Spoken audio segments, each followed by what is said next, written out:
Hey everyone, Michael O'Brien here, and this week I wanted to talk to you guys about ways you can improve as a professional magician.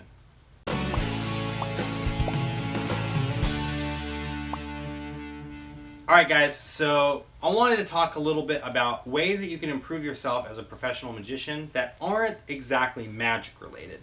So let's talk about it this way. There's 4 things that you guys can do right now that are going to greatly improve yourself as a working professional. The first thing is to get some kind of charisma and life coach training. Now I know that sounds weird, like what the heck is charisma training, right? Being able to speak to people is that's our job. That's what we do as professional magicians. Not only during performance, but also when you're negotiating price, when you're trying to close them on the phone, when you're going door to door and doing your marketing, or however you do your marketing, you have to be able to talk to people. If you're someone like me who's very introverted, believe it or not, I'm a really shy person. If you see me at a party, I'm probably the guy that's sitting on the couch, like shuffling cards and not talking to anybody, hoping that someone comes up and says, hey, can you show me a magic trick? Because then I can go into performance mode, I can do a magic trick. There is a channel on YouTube called Charisma on Command. I suggest you guys check it out. It's actually pretty interesting.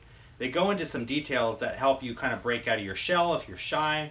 They teach you how to command the presence of a room, how to talk to people when you're negotiating, or like if you're doing like a business transaction, and all kinds of stuff like that.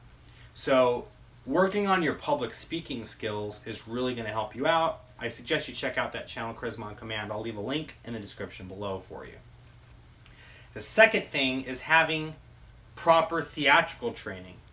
Actually being trained on how to perform in front of an audience. Learning all of the aspects of theater, the stage, lighting, sound, all of those things. It's going to be very beneficial to you, especially when you are not just doing strolling magic, but if you're someone that's out actually putting on a show, staging the show, knowing where certain props need to go, knowing which direction to face the audience. The posture when you perform. For example, if you're going to be performing, like card manipulation, there's a difference between this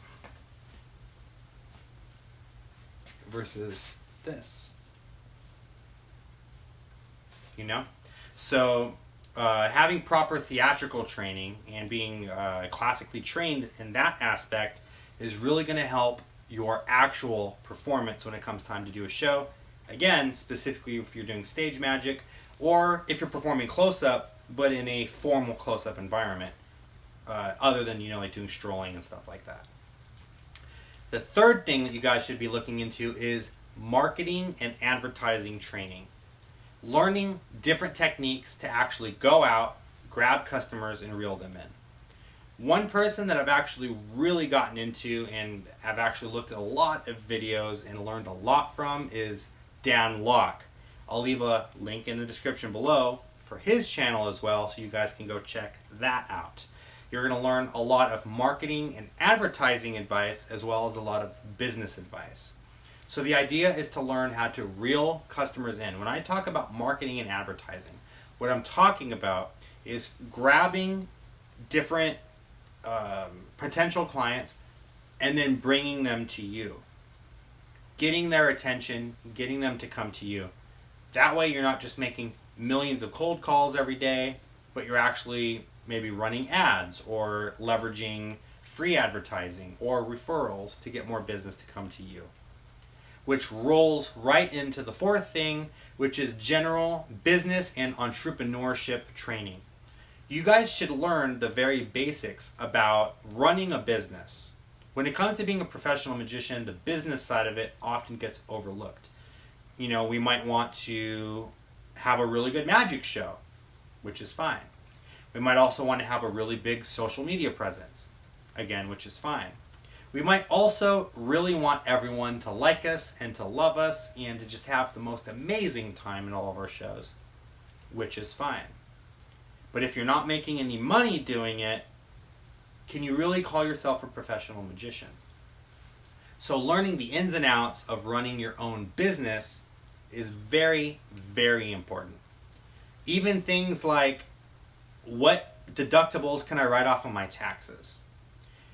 I wish that like 3 years ago I would have known what things I could write off, because I could have written off thousands of dollars of things that I just didn't write off because I didn't know that I could write those things off. And I ended up losing thousands of dollars to the IRS because I didn't claim any of those things as deductibles. So just things like this, you know, learning how to run your magic as if it was your own business. Once you've gotten the client's attention and you have them on the phone, how do you close them? What do you say? What are some things to avoid doing? Are you sounding a little bit too desperate on the phone when you're talking to them? You know, are you not sure which words to use? Now, I already talked a little bit about Dan Lok for the advertising and marketing. I also suggest you check out his entrepreneurship videos. Now, his style is high-end closing. So, like closing $100,000 deals, like if you're like a real estate person, or if you sell some kind of training product or something like that, high-end closing is kind of his thing. But a lot of what he talks about can 100% be applied to you as a magician. Anyway, I hope you guys found this video beneficial. Leave a comment below. Let me know what you guys think. What are some ways that you can improve your charisma, improve your performance, like having theatrical training, for example, improve your marketing and advertising skills, as well as improve your understanding of running a business? Also, I would love for you guys to comment below on some of your favorite influencers, people that you look up to that teach you any of the things that I talked about, because I'd love to check out maybe some of the ones that you guys are interested in. Another one that I talk about all the time is Gary Vee. I'm sure a lot of you guys have heard of him. He's another entrepreneur that I look up to. He's very charismatic. He's got the marketing and advertising and the business aspect of it. The only thing that I don't get from him is the theatrical training. So maybe I would like to know who you guys look up to for like a theater inspiration, for example. Anyways, thank you so much for watching this video, and until next time, I'll catch you guys with more advice for magicians. Take care.